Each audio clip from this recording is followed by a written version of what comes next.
काही दिवसांपूर्वीच तयार झालेल्या राज्य महामार्ग 312 वर बस स्थानकाची तोडफोड झाल्याचं उघड झालंय।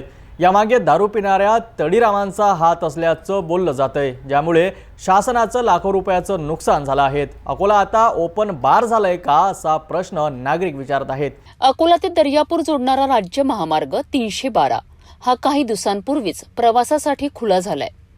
या मार्गावर प्रवाशांच्या सोयीसाठी अनेक ठिकाणी छोटी बस स्थानक उभारण्यात आली होती।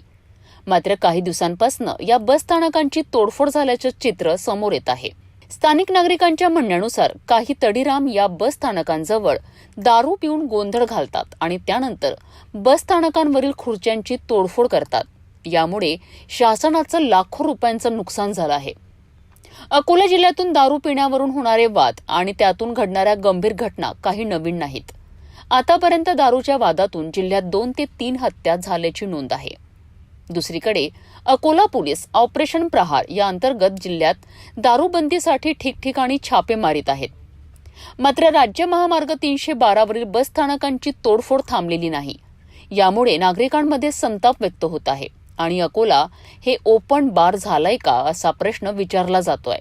या गंभीर परिस्थितीवर नियंत्रण मिळवण्याकरिता पोलीस अधीक्षकांनी राज्य महामार्गावर रात्रीची गस्त वाढवावी आणि अशा घटनांवर अंकुश लावावा अशी मागणी जोर धरत आहे।